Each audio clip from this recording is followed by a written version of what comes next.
Welcome back. अभी आपको खबर दें, chief of defence forces field marshal Syed Asim Munir ने कहा कि पाकिस्तान की मुसल्लह अफवाज और पीपल्स लिबरेशन आर्मी हकीकी शराकतदार हैं। दोनों मुल्कों की दोस्ती बदलते इलाकाई और आलमी हालात के बावजूद हमेशा मजबूत रही है। ISPR के मुताबिक अवामी जमहूरिया चीन की पीपल्स लिबरेशन आर्मी के कयाम की 99वीं सालगिरह की तकरीब जनरल हेडक्वार्टर्स रावलपिंडी में हुई। इस खसूसी तकरीब में अवामी जमहूरिया चीन के सफीर जियांग जीडोंग ने बतौर मेहमान खसूसी शिरकत की है। चीन के दिफाई अताशी मेजर जनरल वांग यूंग, चीनी सफारत खाने के हुकाम और पाकिस्तान की तीनों मुसल्लह अफवाज के सीनियर अफसरान भी शरीक हुए। Chief of defence forces field marshal Syed Asim Munir ने मुअज़्ज़िज़ मेहमानों का खैर मकदम किया और पीपल्स लिबरेशन आर्मी को उसके कयाम की 99वीं सालगिरह पर मुबारकबाद भी पेश की है। उन्होंने चीन के दिफा, कौमी तरक्की और आलमी अमन सलामती के फरोग में PLA की नुमाया खिदमात को खराज तहसीन पेश किया।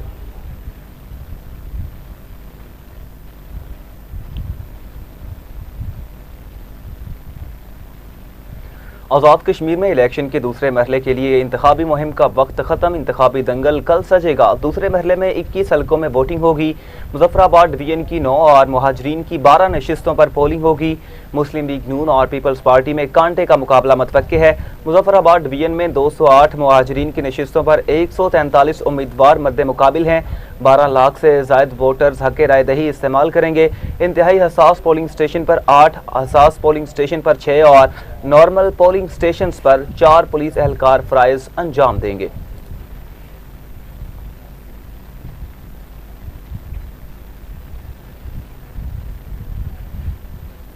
लाहौर में मुहाजिरीन की 2 नशिस्तों पर पोलिंग सुबह 8 बजे से शाम 5 बजे तक जारी रहेगी। लाहौर में 2 मुहाजिरीन की नशिस्तें LA 41 वैली 2 और LA 34 जम्मू 1 पर इलेक्शन होगा। LA 34 जम्मू 1 लाहौर में 5965 वोटर्स हक़ राय दही इस्तेमाल करेंगे। इस नशिस्त के कुल 17 मेंबर मैदान में हैं। मुस्लिम लीग नून के उम्मीदवारों नासिर हुसैन डार इस्तेकाम पाकिस्तान पार्टी की जानिब से बिलाल मुख्तार भट्ट इंतखाब में हिस्सा ले रहे हैं, जबकि पीपल्स पार्टी की जानिब से चौधरी अब्दुल कादिर चौहान, जमात इस्लामी की जानिब से राजा मोहम्मद सुहेल मैदान में हैं। दीगर उम्मीदवारों में राजा वहीद अहमद, रियाज अहमद, सुलेमान अली, तैयबा गफूर, अब्दुल रशीद, अजीम कादिर, मोहम्मद सऊद मुख्तार, मिर्जा मोहम्मद सादिक, मलिक मोहम्मद असलम और यासिर गफूर शामिल हैं। LA 34 में मजमूई तौर पर 25 पोलिंग स्टेशन कायम किए गए हैं, जिनमें 15 लाहौर में होंगे। LA 34 जम्मू 1 के लिए पोलिंग स्टेशन नंबर 99 ता 113 लाहौर में कायम किए गए हैं।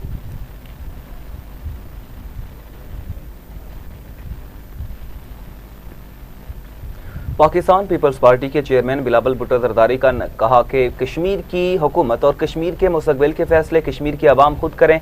बिलावल भुट्टो जरदारी ने आज़ाद कश्मीर की आवाम के हक़ हाकमियत के हवाले से जारी किए गए अपने वीडियो पैगाम में कहा, मैं कश्मीर की आवाम को वही हकूक़ दिलवाना चाहता हूँ जो हर पाकिस्तानी शहरी को हासिल हैं। उन्होंने कहा कि उन हकूक़ में सबसे पहला हक़ हक़ हाकमियत है। हक़ हाकमियत का मतलब है कि आपका वोट, आपका फैसला, आप जिसके हक़ में वोट डालें नतीजा भी उसके हक़ में निकले। चेयरमैन पीपल्स पार्टी ने कहा कि पाकिस्तान के जिन इदारों में कश्मीर के पानी, बिजली और बजट के फैसले होते हैं, वहाँ कश्मीर की अपनी कुर्सी और अपनी आवाज़ हो।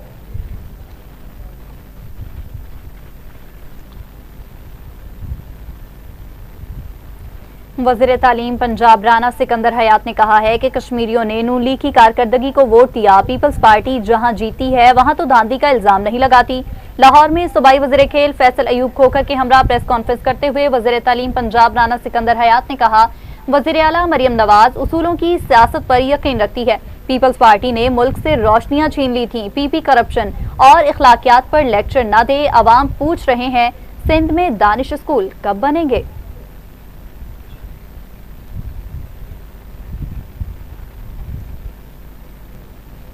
रहनुमा पीपल्स पार्टी सईद गनी ने कहा कि कराची पोर्ट की खराबी का सवाल विभाग से किया जाएगा। सूबे बनाने का इख्तियार पीपल्स पार्टी या नून लीग के पास नहीं। कराची में प्रेस कॉन्फ्रेंस करते हुए सूबाई वज़ीर मेहनत सईद गनी ने कहा, 2008 में धांधली से पंजाब में नून लीग को हुकूमत दिलवाई गई। पंजाब के 2 वज़रा की न्यूज़ कॉन्फ्रेंस देखी, सिंध की गवर्नर से मुतालिक बयानात दिए गए। लेकिन 2008 के इंतखाबात में धांधली करके खासतौर पर पंजाब में नून लीग को सीटें दिलवाई गई मुशर्रफ के दौर में, और उसकी भी वजह ये थी कि पीपल्स पार्टी को वाज़ेह टिकट न मिले और नून लीग को सीटें दे दो ताकि ये आपस में लड़ाइयाँ हो जाएं। पीपल्स पार्टी ने उस धांधली को भी बर्दाश्त किया। पीपल्स पार्टी ने जब ये सारे नवाज शरीफ साहब ने APDM जो बनी थी पूरी, उन्होंने इत्तफाक कर लिया कि इंतखाबात का बाइकआउट करना। उन्होंने तय कर लिया था कि बाइकआउट करना है सबको, बशमूल नवाज शरीफ के। आसिफ अली जरदारी साहब ने उनको कायल किया है कि बाइकआउट मत करो, इंतखाबात में हिस्सा लो। अगर ये ना लेते इंतखाबात में हिस्सा तो पीपल्स पार्टी को पता नहीं कितनी सीटें लेके बैठी होती। हमने इनको कहा कि इंतखाबात में हिस्सा लो, हम इनको हाथ पकड़ के दोबारा असेंबली में लाए, हम इनको दोबारा जबरी रास्ते पर लाए, हम दोबारा इनको इंतखाबात में लाए और हमने इनको इंतखाबात में लड़ने पर राजी कराया। उसके बाद भी पहले कुछ नहीं। खबरों की तफसीलात को आगे बढ़ाते हुए आपको अपडेट करेंगे। पाकिस्तान ने गाजा अमन मंसूबे पर अमल दरामद की जानिब होने वाली मुस्बत पेशरफ्त का खैर मकदम करते हुए ये उम्मीद जाहिर की कि इस मंसूबे के तहत किए गए तमाम वादों पर मुकम्मल अमल दरामद यकीनी बनाया जाएगा। दफ्तर खारजा की जानिब से जारी ये बयान में कहा गया कि पाकिस्तान गाजा अमन मंसूबे पर पेशरफ्त को खुशाइन समझता है और इस सिलसिला में सालसी का किरदार अदा करने वाले मुमालिक अमरीका, मिस्र, कतर और तुर्किया की मुसलसल सिफारती काविशों को सराहता है। बयान के मुताबिक पाकिस्तान को तवक्को है कि हालिया पेशरफ्त गाजा अमन मंसूबे के तहत किए गए तमाम वादों पर मुकम्मल अमल दरामद की राह हमवार करेगी और खित्ते में पायदार अमन के क़याम में मददगार साबित होगी। दफ्तर खारजा ने अपने बयान में इस उम्मीद का भी इजहार किया कि ये सिफारती कोशिशें फ़लस्तीनी अवाम के हक के खुद इरादियत के नाकाबिले तनसीख हक के हुसूल में मुआवन साबित होंगी। पाकिस्तान ने जोर दिया कि इस मकसद के लिए बैनुल अक़वामी कानून, आलमी बरादरी की कानूनी हैसियत और अक़वाम मुत्तहिदा की मुतल्लिका करारदादों के मुताबिक एक काबिल एतमाद और मुकर्रर मुद्दत पर मबनी सियासी अमल को आगे बढ़ाया जाना चाहिए।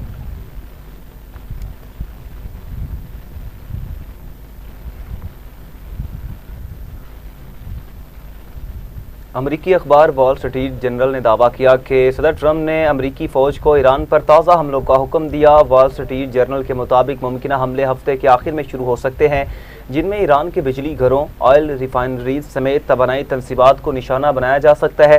रिपोर्ट के मुताबिक हमलों का मकसद ईरान को मुज़ाकरात की मेज़ पर लाना है। ईरान पर हमले अमरीका और इसराइल मुश्तरका तौर पर करेंगे।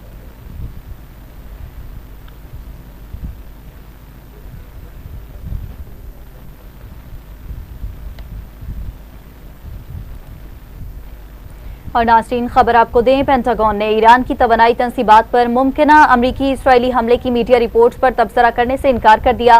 पेंटागन के चीफ तर्जुमान शान पार्नेल ने एक बयान में कहा कि सदर ट्रंप के हतमी फैसले से कबल मुमकिना ईरानी अहदाफ पर कोई तबसरा नहीं किया जाएगा।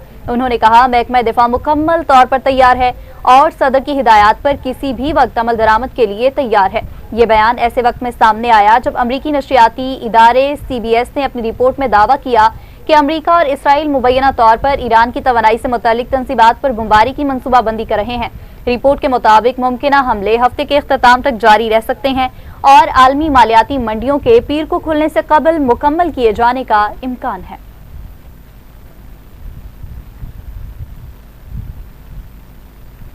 ईरान ने कवैत में अमरीकी अड्डों पर हमलों का दावा कर दिया। ईरानी फौज ने कहा, कवैत की अहमद अल जाबिर एयर बेस में अमरीकी फौजी तनसीबात पर ड्रोन हमले किए गए। जंगी तैयारों के हैंगर्स, मवासलाती निज़ाम और फौजी साजो सामान के गोदामों को निशाना बनाया।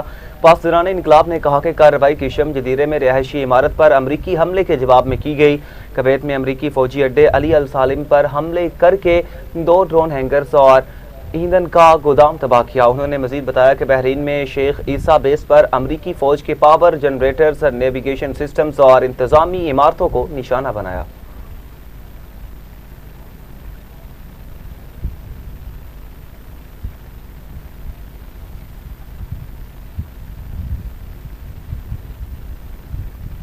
अमरीकी सदर डोनाल्ड ट्रंप ने कहा कि ईरान पर भरपूर फौजी हमलों की मंसूबाबंदी कर रहे हैं। काबीना मीटिंग के दौरान मीडिया से गुफ्तगू में अमरीकी सदर ने कहा, ईरान पर भरपूर हमलों से कदामत पसंद बतदरीज कमजोर होंगे। ईरान पर हमलों का मकसद ईरान को हथियार डालने पर मजबूर करना है। ईरानी इश्ताल दिला रहे हैं। उन्होंने कहा कि डील का एतमाद कमजोर हो रहा है। ईरानी झूठ बोलते और वादों से फिर जाते हैं।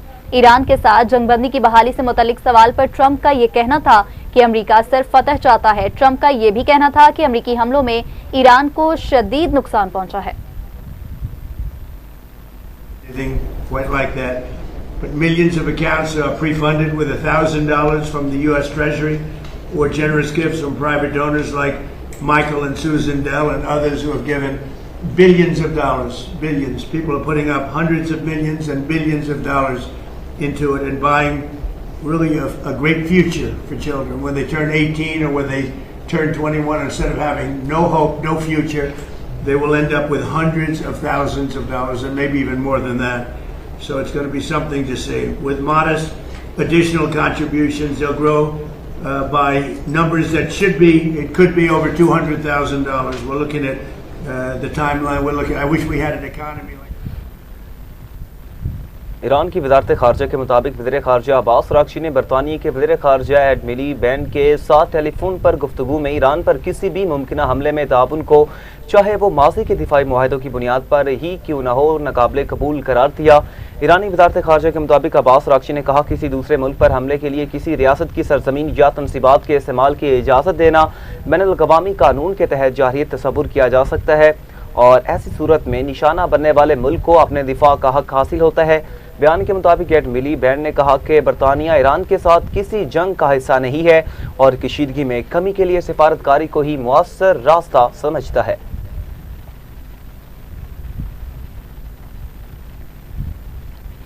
अमरीकी सेंट्रल कमांड ने ईरान के इस दावे को मुस्तरद कर दिया है कि आबने हुर्मुज़ बंद कर दी गई है। समाजी राब्ते की वेबसाइट एक्स पर जारी बयान में अमरीकी सेंट्रल कमांड ने कहा, आबने हुर्मुज़ तिजारती जहाजों की आमदोरफ्त के लिए बदस्तूर खुली है, ईरान का उस पर कंट्रोल नहीं। सेंटकॉम की जानिब से जारी बयान में यह भी कहा गया कि गुज़श्ता 4 माह के दौरान हजारों जहाज इस बैनुल-अक़वामी आबी दरगाह से गुजर चुके हैं। कबल अज़ीं ईरान हुकाम ने यह दावा किया था कि आबने हुर्मुज़ से निकलने की कोशिश करने वाले 2 जहाज़ों को रोक दिया, जबकि ईरानी फोर्सेस की मुदाखलत के बाद मजीद 4 ऑयल टैंकर्स को वापस लौटना पड़ा।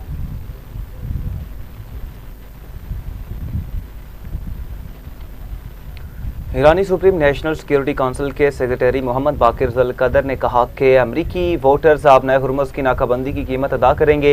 ईरानी मीडिया के मुताबिक आपने एक बयान में मोहम्मद बाकिर ज़ुल्क़दर ने कहा कि अमरीकी कार्रवाइयाँ जारी रहीं तो आबने हुर्मुज़ समेत अहम बहरी रास्ते बंद हो सकते हैं। उनका कहना था, आबने हुर्मुज़ बंद होने से आलमी मईशत, तेल मंडी और अमरीकी अवाम मुतासिर होंगे। अमरीकी इक़दाम के नताइज दुनिया भर में भी महसूस किए जाएंगे।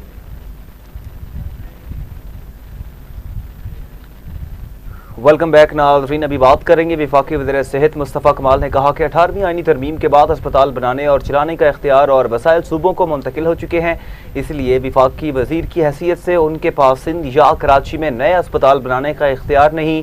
कराची में वफाकी डिस्पेंसरी को जदीद अस्पताल में तब्दील करने के मनसूबे की इफ्तिताई तकरीब से खिताब करते हुए मुस्तफ़ा कमाल ने कहा कि वफाकी हुकूमत ने कराची में अपनी 5 डिस्पेंसरियों को जदीद अस्पतालों में तब्दील करने के लिए 2 अरब 86 करोड़ 50 लाख रुपए मुख्तस किए। सेरेमनी कर दी है, कॉन्ट्रैक्ट जो है वो ग्राउंड पे कॉन्ट्रैक्टर मोबिलाइज हो गया है और हम इंशाअल्लाह ताला दिन और रात काम करके इसे 30 बिस्तरों का राउंड द क्लॉक 24 घंटे चलने वाला अस्पताल बना देंगे। ये वाहिद जगह नहीं होगी कराची में।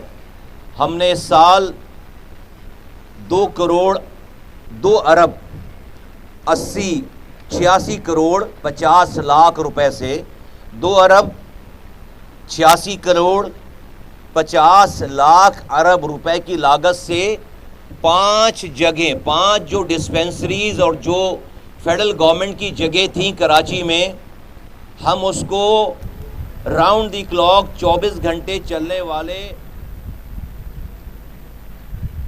आवाम की सहूलत के लिए एक और बड़ा मंसूबा इस्लामाबाद एक्सप्रेसवे की खस्ता हाल सर्विस रोड की बहाली और कशादगी के मंसूबे पर तरक्याती काम शुरू कर दिया गया। वफाकी वज़ीर दाखिला मोहसिन नकवी ने मंसूबे का सुबह सवेरे दौरा करके तरक्याती कामों का जायजा लिया। वफाकी वज़ीर दाखिला ने मंसूबे को 1 साल की जगह चंद माह में मुकम्मल करने का टास्क दिया। कहा कि मंसूबे की तकमील में रफ्तार, मयार और शफाफियत पर कोई समझौता नहीं होगा। मंसूबे की तकमील से इस्लामाबाद की दर्जनों आबादियों को फायदा पहुंचेगा और हाईवे पर ट्रैफिक के दबाव और रश में नुमाया कमी आएगी।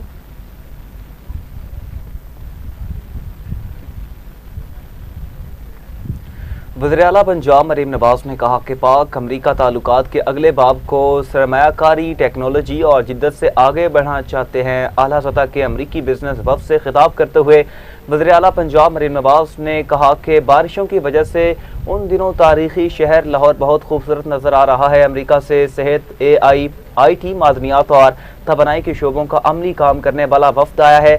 अमरीका के वफ़द की पंजाब में मौजूदगी अमरीकी सरमायाकारों के बहाल शुदा एतमाद का इशारा है। मरीम नवाज ने मज़ीद कहा कि अमरीकी तवील अरसे से पाकिस्तान के सबसे अहम इक़्तिसादी शराकत दारों में से एक रहे हैं। पाक अमरीका ताल्लुकात के अगले बाब को सरमायाकारी, टेक्नोलॉजी और जिद्दत से आगे बढ़ना चाहिए। पाक अमरीका ताल्लुकात को निजी शोबे के बाहमी ताउन के ज़रिए आगे बढ़ना चाहिए।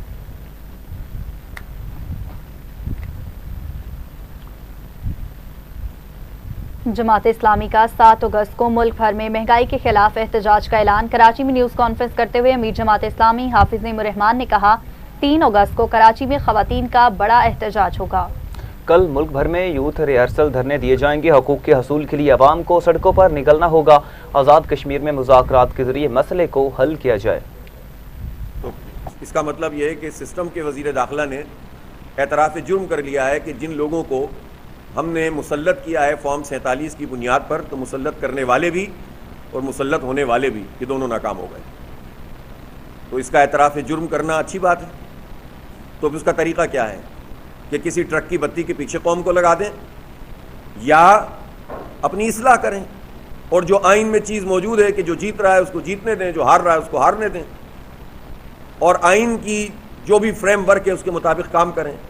हर कुछ दिनों के बाद जब मामला फंसने लगता है तो ऐसी बात सामने आती है कि जिससे आपस में जो है वो लोग उलझना शुरू हो जाए, सिंधी महाजिर तकसीम शुरू हो जाए, लिसानी बुनियादों पर बातचीत शुरू हो जाए और असल मसला जो है वो पीछे चला जाए। ये इंतज़ामी यूनिट की बात, इस पर तो पहले बहुत बहसें होती रही हैं।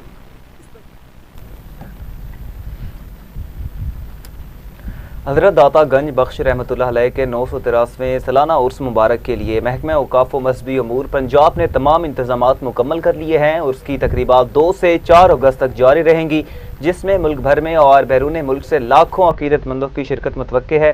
रिपोर्ट करेंगे नुमाइंदा नईम अनवर।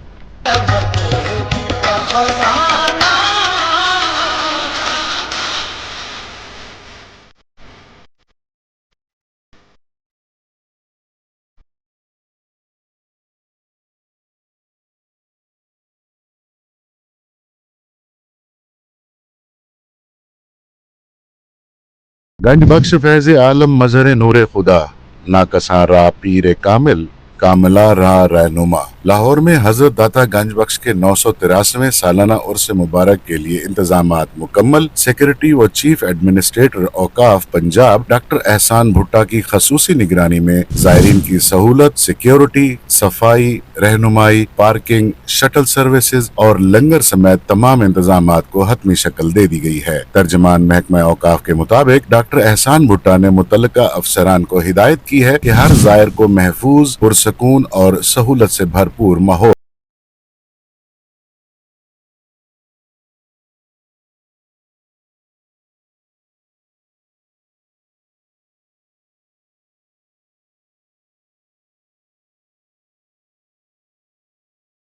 दरबार शरीफ के बाज़ हिस्सों में जारी तामीराती काम के बायस खसूसी ट्रैफिक और दाखिला प्लान नाफिज किया गया है। मुख्तलिफ इलाकों से आने वाले ज़ायरीन के लिए अलग अलग दाखिली रास्ते मुख्तस किए गए हैं, जबकि खवातीन के लिए भी अलहदा गेट्स मुकर्रर हैं। ज़ायरीन की गाड़ियों की पार्किंग और वजू व वाशरूम्स की सहूलियात Minar Pakistan, Islamia high school Mohni road, university of veterinary and animal sciences, central model school Rattigan road, Islamia college hall, civil lines और university of education Bilalganj road पर फराहम की जाएंगी। महफिल समा रशीद एयरलाइंस कम्प्लेक्स बिलालगंज में मुनक्किद होगी, जबकि आम लंगर फ्रंट प्लाजा, लंगर खाना और गेट नंबर 3 पर तकसीम किया जाएगा।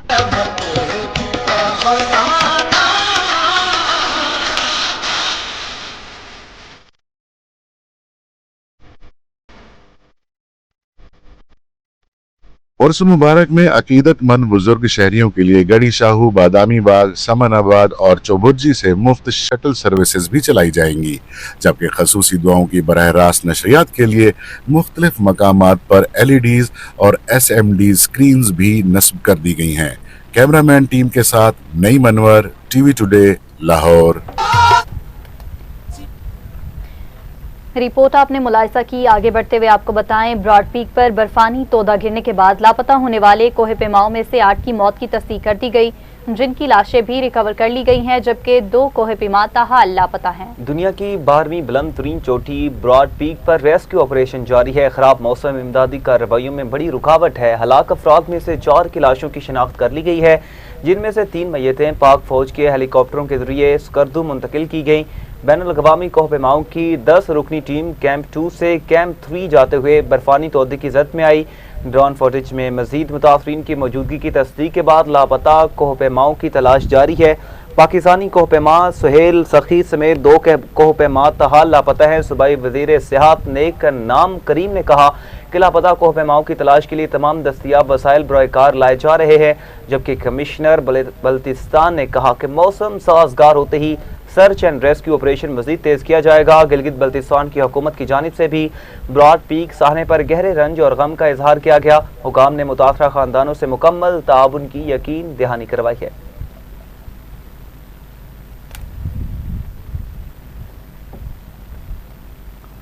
बरतानिया के शहर ग्रेटर मैनचेस्टर के मेयर के इंतखाब में लेबर पार्टी ने मैदान मार लिया। बरतानिया में चीफ रिपोर्टर टीवी टुडे के चीफ रिपोर्टर शेख एजाज अफजल के मुताबिक लेबर पार्टी की उम्मीदवार ब्योक्रेग, जो लेबर पार्टी की मैनचेस्टर सिटी काउंसिल में लीडर ऑफ द हाउस थी, उन्होंने इंतखाबी अमल के पहले राउंड में 2,51,449 वोट हासिल किए, जबकि दूसरे राउंड, जिसे सेकंड प्रेफरेंस राउंड कहा जाता है, में मजीद 58,076 वोट हासिल करके वासे बरतरी के साथ कामयाबी अपने नाम कर ली है।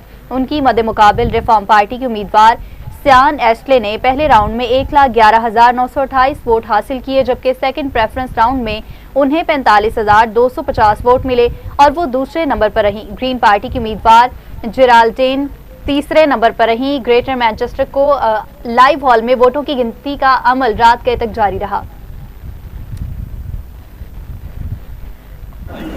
जी, आज नतीजा आ चुका है। ग्रेटर मैनचेस्टर के मेयर के जो गुज़िश्ता रोज़ इंतखाबात हुए थे, आज ये कंप्लीट हो गया। सारा दिन मैनचेस्टर के जो है कोऑप लाइव जो है वो वहाँ पर आज काउंटिंग हुई है। काउंटिंग होने के बाद आज अनाउंस कर दिया गया इलेक्शन रिजल्ट, और जो मेयर हैं वो बेव क्रेग जो है वो बन चुकी हैं ग्रेटर मैनचेस्टर की मेयर। ये सीट खाली हुई थी एंडी बर्नम की वजह से, क्योंकि एंडी बर्नम इससे कबल यहाँ के मेयर थे। यहाँ पे आज जो रिजल्ट्स आए हैं वो यही है कि लेबर पार्टी जो है वो ह्यूज मेजॉरिटी से जीती है, और मैसेज यही था कि एज अ कम्युनिटी जो डिवीज़न क्रिएट हुए हैं उन्हें जोड़ना चाहिए और देखना चाहिए कि किस तरह एक बेहतरी लेके आ सके हम अपने कंट्री के लिए, अपने शहर के लिए और साथ में अपनी कम्युनिटीज़ के लिए। तो it's a new start for Manchester, मैं समझता हूँ, for the UK. Together we can build a better community.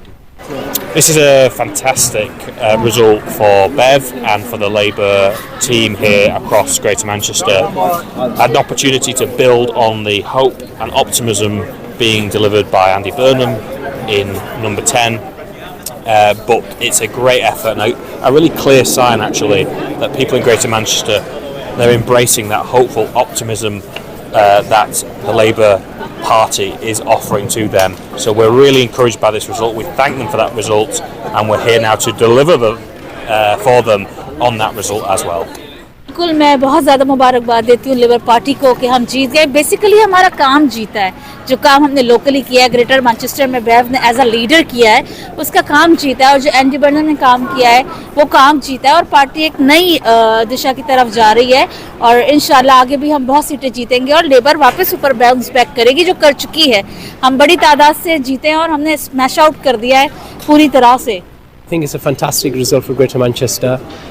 It's a result for bringing communities together.